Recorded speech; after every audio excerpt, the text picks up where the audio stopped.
Good day, I am Alea Bitundag. The Traveling Onion, Naomi Shinagne, 1952.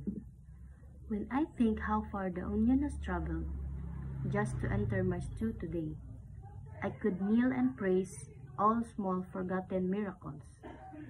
Crackly paper peeling on the drain board, pearly layers in smooth agreement, the way the knife enters onion and onion falls apart on the chopping block, a history revealed.